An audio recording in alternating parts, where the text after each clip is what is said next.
CNBC Africa's Tshabalala spoke to Asher Bohbot, he's the CEO of EOH, and asked him why he came to South Africa at the age of 27. Let's take a look. Very simple. I was in Israel. I originally came from Morocco when I was a child. My parents moved to Israel. And yeah, a friend of mine said, let's go for a holiday, for a 2-week holiday in South Africa. I've asked, where is South Africa? What is South Africa? And we said, okay, let's go. And I came. He didn't come. It was his idea, but at the last minute he dropped me, and I had the ticket. I had everything planned, so I decided to come. So I came here, knew nothing about the place, knew nobody here.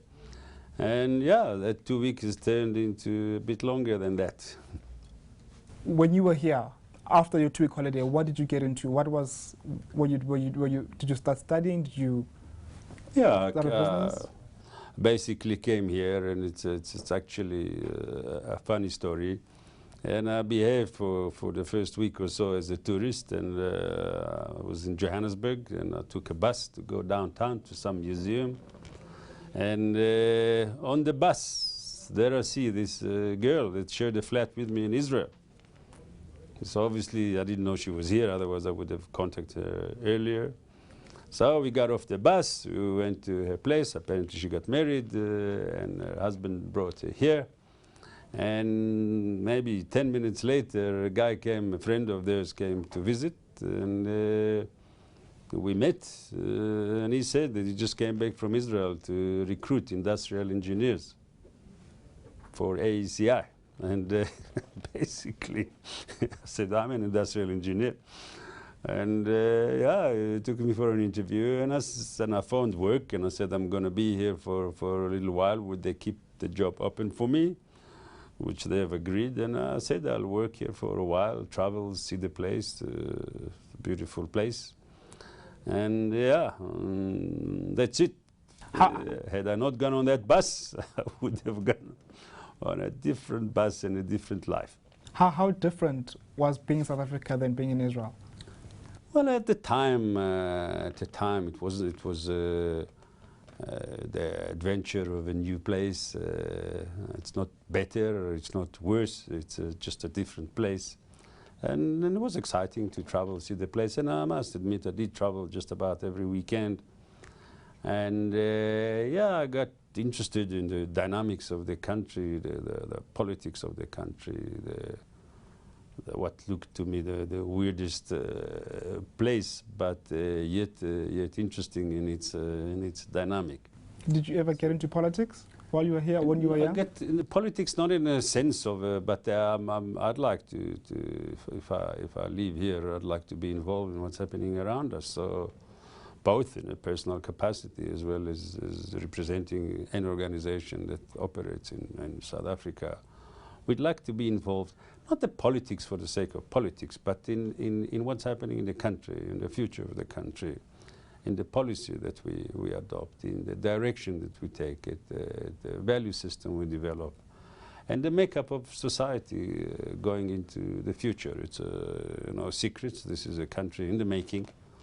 I think it's under construction, and what would the building look like once its construction is finished is very important to us on a personal level.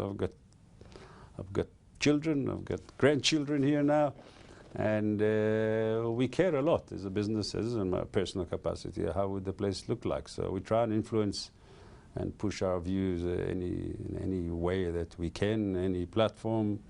And if you put a microphone in my hand, I will, whether I'm asked or not, I will talk about our views, because ultimately it will also dictate what business we will have, what economy we will have. And as a business, and specifically as a listed company, we do have a strong interest in the environment that we operate in. And we don't just want to kind of complain about it, but we'd like to influence it. And hopefully we do put a little bit of influence on whoever we can talk to, and we do so. Let's go back a couple of years back. So you worked for a bit. How did you get into entrepreneurship and starting EOH? And in fact, from my own personal side, I don't see myself as the classical entrepreneur at the age of 20, find a little gizmo and operates from his father's garage and slowly build a business. I actually worked in a corporate for the same company for 17 years. Obviously doing different roles in the business, and I believe being an entrepreneur in that setup.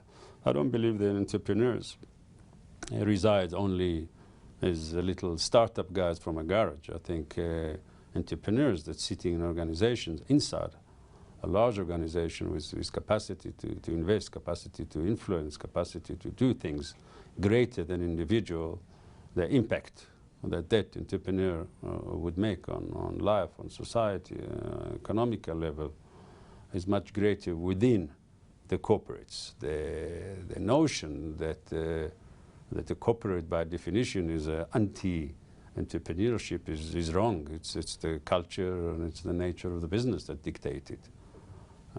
But we somehow think that the corporate is the opposite of entrepreneurship. In EOH, we try to embrace both the individual need and want to make a difference, to come with great ideas, to do things, together with the muscle and balance sheet and the brand of EOH. And it did work so far, and we're sure it will work similarly in the future. That was Asher Bohbot, who is CEO of EOH.